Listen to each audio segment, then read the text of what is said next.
এই কয়েলটা ভোল্টেজ প্রায় সেই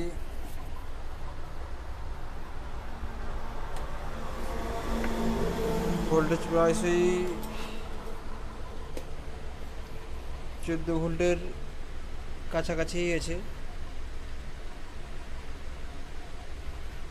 5 4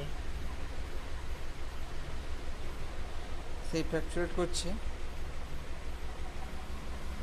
5 ভোল্ট 4 ভোল্ট হচ্ছে। এইটাকে ঠিক করতে হবে, এই প্রবলেমটা হচ্ছে। এটা হচ্ছে 14 ভোল্ট প্রবলেম ইস্যু, এর কয়েলের ডিস্টার্ব আছে, ঠিক আছে, এটা হলছে।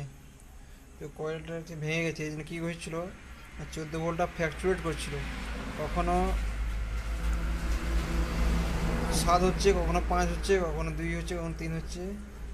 ওই জায়গাটা হচ্ছে কন্ট্রোলটা চলছিল না, এই কয়েলটা প্রবলেমের জন্য কন্ট্রোলটা চলছিল না। তো ওই কয়েলটা এবার চেঞ্জ করবো, চেঞ্জ করে দেখি কী হয়। এবার দেখুন 14 ভোল্টটা ফ্ল্যাকচুয়েট যে করছিল, এইটা এখন 13.7 আর 5 ভোল্ট হচ্ছে। ওরা মোটরটা জুড়ে দিচ্ছে। এই আমি কানেকশানগুলো করে নিয়েছি, মোটর সেন্সার, অ্যাক্সিলেটার, ফেজ সব কানেকশান করে নিয়েছি। এবারটা অ্যাক্সিলেটার দিচ্ছি, এই যে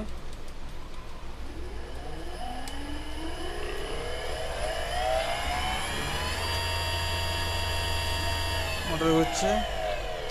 এটা ছিল 14 ভোল্টের পাওয়ার সেকশনের প্রবলেম ছিল। এই দেখুন এখানে